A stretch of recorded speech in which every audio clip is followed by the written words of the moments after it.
मिरचीचे पकोडे बनवण्यासाठी लागणारे आपल्याला लसूण, मिरची आणि थोडंसं जिरं आणि हळद आणि एकदा बारीक वाटून घ्यायचं.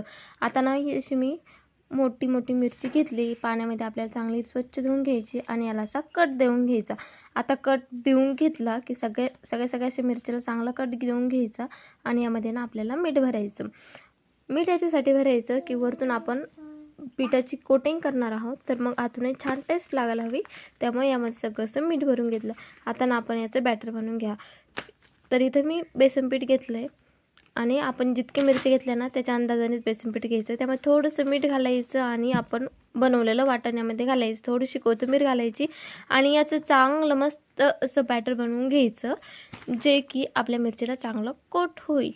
म्हणजे आपण आलू पकोडे बनवतो तसेच आपल्याला मिरची पकोडे बनवायचे. आता थोडंसं बॅटर आपल्याला यामध्ये घालायचं आणि